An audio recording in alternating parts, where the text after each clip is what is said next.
Hello everyone, welcome to our channel. This is Priya Singla, PGT Biology in Angels Public School. Today we will start our first unit, that is your reproduction. It contains 4 chapters I have discussed with you. First chapter is reproduction in organism. Second is your reproduction in flowering plant. Third is human reproduction, and fourth one is reproductive health. Today we will start our first chapter, that is reproduction in organism. First I will discuss with you what is the basic meaning of reproduction. Re means again, production means to generate. It is a natural process by which an organism make their copy of their own kind. अपने तरीके की और copies banana, that is the process that is called reproduction. Now we will discuss why reproduction is necessary. What is the need of reproduction here? क्यों ज़रूरत पड़ी reproduction की या क्यों ज़रूरत है reproduction की, right? तो फर्स्ट ये क्वेश्चन हमारे माइंड में आता है कि रिप्रोडक्शन ज़रूरी क्यों है. तो फर्स्ट उसका जो है that is for the continuity of race. Continuity of race और स्पीशीज़ यू कैन से. अपनी स्पीशीज़ को बनाए रखने के लिए generation after generation the process of reproduction is necessary. Then second is to adapt the changes of nature. What is the meaning of that?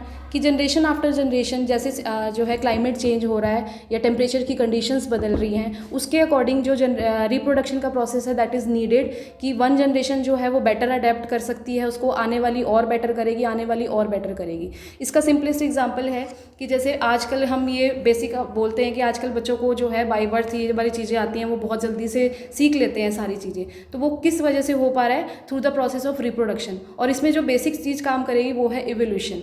तो अब आपने करना है कि what is the steps of reproduction. कौन कौन से रिप्रोडक्शन के स्टेप्स हैं जो इस प्रोसेस में होते हैं. First is DNA replication. जब भी किसी भी ऑर्गेनिज्म को अपने जैसी एक और कॉपी बनानी है, ऐसा नहीं है कि वो ऑर्गेनिज्म कॉपी बनाने के बाद डाई आउट हो जाएगा. उसको जब भी अपनी कॉपी बनानी है तो फर्स्ट वो अपने डीएनए को रेप्लिकेट करेगा. What is DNA? DNA is a heredity material that is required, जो हमारे कैरेक्टर्स को एक जनरेशन से दूसरे जनरेशन में ट्रांसफ़र करती है, that is known as DNA.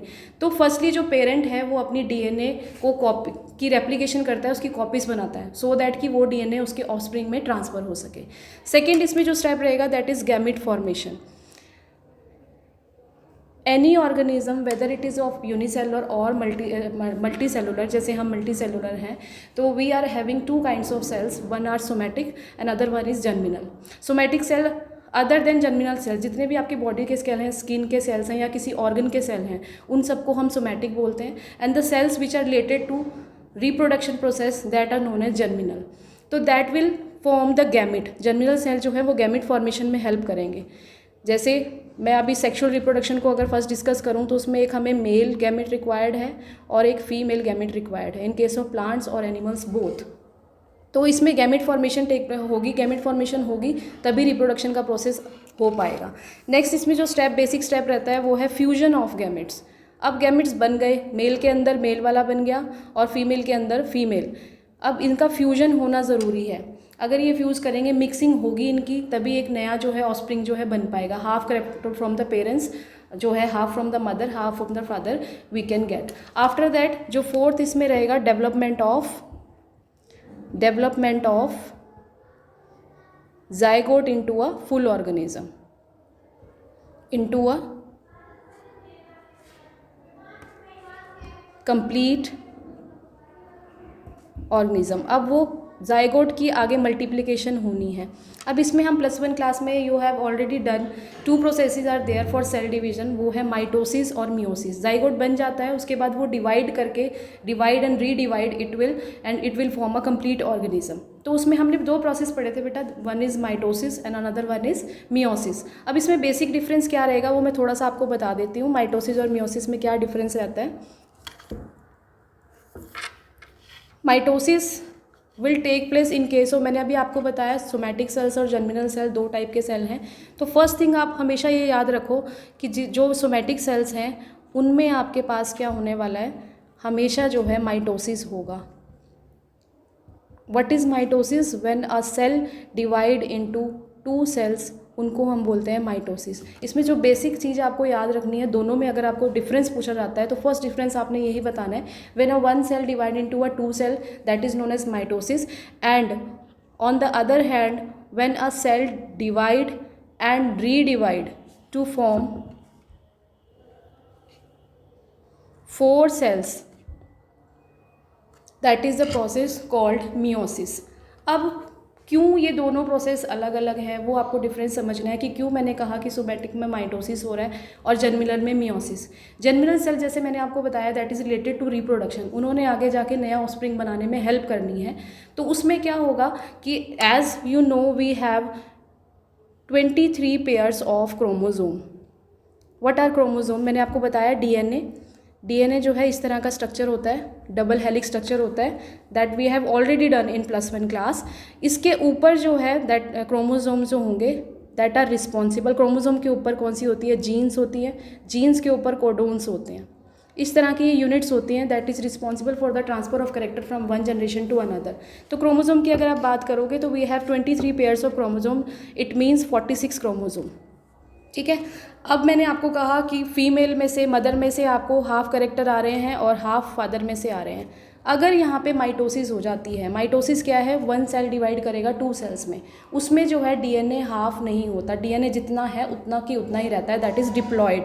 ये कंडीशंस ऑलरेडी डिस्कस हैं आपके साथ, डिप्लॉयड और haploid. Once again I am telling you about it. Diploid means होता है कि when we are having our complete set of chromosome, उसको बोलेंगे डिप्लॉयड, और जब ये हाफ हो जाता है तो उसको बोल देंगे हैप्लॉयड। तो इन केस ऑफ माइटोसिस डीएनए जो है वो हाफ नहीं होता, that remains diploid.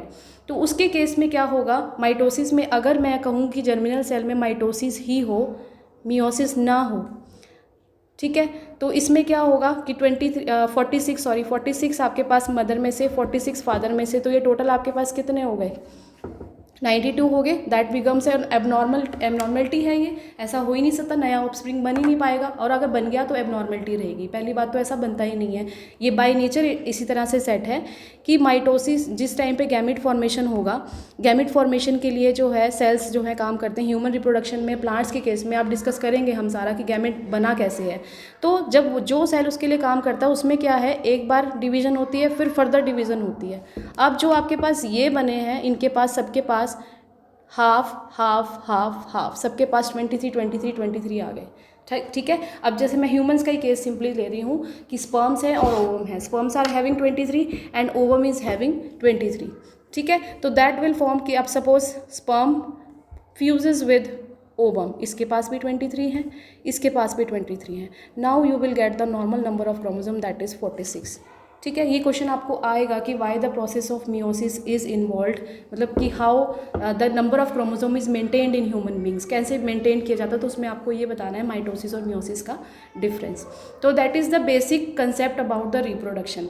Next we will discuss the modes of reproduction. अब रिप्रोडक्शन कई तरह के ऑर्गेनिज्म है, आपकी बुक्स में आपको एक टर्म दिया होगा लोअर एनिमल्स, हायर एनिमल्स। उसका मतलब क्या होता है कि लोअर एनिमल्स में ऐसे एनिमल्स आएंगे जैसे कुछ माइक्रो ऑर्गेनिज्म जो हमें दिखते नहीं हैं, या बिल्कुल छोटे ऑर्गेनिज्म हैं, वो किस तरह से रिप्रोडक्शन करते हैं, वो सारा प्रोसेस आपने देखना है। तो बेसिक मोड अगर आप कहोगे, 2 modes of reproduction are there, one is asexual and another one is sexual. ये टर्म आपके पास कम से कम 6 क्लास से आप इस टर्म से फेमिलियर हो जाते हैं, लेकिन यहाँ पे जो आपको विद लॉजिक इनके पॉइंट्स लर्न करने हैं कि ए सेक्शुअल और सेक्शुअल में क्या डिफरेंस रहता है। ए सेक्शुअल मीन्स, सबसे फर्स्ट इसमें आप जब भी आपके पास ए सेक्शुअल टर्म आए ना तो आपके माइंड में एक वर्ड आना चाहिए, यूनिपेरेंटल। यूनिपेरेंटल मतलब ओनली 1 पेरेंट इज़ इन्वॉल्व। और जब भी सेक्शुअल वर्ड आता है तो दैट इज़ रिलेटेड टू, हमेशा आप माइंड में वर्ड बनाए बाई पेरेंटल। बाई मीन्स 2, जहाँ पे दोनों पेरेंट्स इन्वॉल्व है, मदर एंड फादर, राइट। दूसरा क्या है, ए सेक्शुअल रिप्रोडक्शन। मैंने पहली बात कर दी कि सिर्फ एक पेरेंट। मैंने एक पेरेंट क्यों बोला, क्योंकि इसको सेकंड पेरेंट की ज़रूरत नहीं है, ये खुद ही डिवाइड और रीडिवाइड करके अपना जो है नया जो है स्पीशीज़ वो है बना लेता है। ठीक है। अब डिफरेंस क्या रहेगा कि ए सेक्शुअल में मैंने आपको बताया कि ये यूनिपेरेंटल है, तो इसको सेकंड पेरेंट के मैच्योर होने की ज़रूरत नहीं है, ना इसको वेट करना पड़ेगा। ठीक है। तो it is a fast process. यहाँ पे आप क्या लिखोगे सेक्शुअल में, that is slow process. Slow क्यों है, क्योंकि अगर फीमेल मैच्योर हो जाती है that she have to wait for a male to mature. Plants की भी बात कर रही हूँ मैं, सभी एनिमल्स की भी बात कर रही हूँ। ऐसे ही मेल्स अगर मैच्योर है तो उनको फीमेल के लिए वेट करना पड़ता है, that is a slow process. अब उसके बाद है कि जो ए सेक्शुअल में आपके पास ऑफस्प्रिंग बढ़ने वाले हैं उनको हम बोलते हैं बेटा clone. What is the meaning of clone? Clone है जो फिजिकली और इंटरनली और आउटर जैसा भी उनका स्ट्रक्चर रहेगा वो बिल्कुल अपने पेरेंट के जैसा होगा, बिल्कुल कार्बन कॉपी होगा, उसमें किसी भी तरह का कोई चेंज नहीं होगा। इनफैक्ट उनका डीएनए भी बिल्कुल मिलता जुलता होगा, इसको बोलते हैं हम क्लोन। क्योंकि ए सेक्शुअल में कैरेक्टर सारा एक ही पेरेंट से आ रहा है, कोई चेंज आने के कोई चांस ही नहीं है। इसमें ऐसा कुछ नहीं होता। इसमें जो ऑफस्प्रिंग होते हैं that are different from their parents. Different क्यों हुए? क्योंकि हमने पहले ही बात करी कि हाफ कहाँ से आ रहे हैं, मदर में से, हाफ फादर में से। तो दैट इज़ द वहाँ पे पॉसिबिलिटी है कि वहाँ पे चेंजेस आ सकते हैं ऑफस्प्रिंग में और पेरेंट्स में। ठीक है। आफ्टर दैट जो ऑफस्प्रिंग ए सेक्शुअल रिप्रोडक्शन से बने हैं वो उतने वायबल नहीं होते, वायबल या मोर अडेप्टेबल नहीं होते। वो एनवायरनमेंट की कंडीशंस को जल्दी से अडेप्ट या जल्दी से जो चेंजेस हैं उनको कॉप अप नहीं कर पाते, उतनी उनमें एडवांस नहीं है। यही बात है क्योंकि आई सिंगल पेरेंट से रहे, कोई वेरिएशन आ ही नहीं रहा। जब वेरिएशन नहीं आ रहा तो वो जो है, सॉरी यहाँ पे मैंने less viable, that is less viable. A sexual से बनने वाले लेस वायबल होंगे और जो सेक्सुअल से रिप्रोडक्शन से बनने वाले हैं that will be more viable, right. तो after that in this chapter we will read modes of asexual reproduction that we will discuss in next video. Thank you.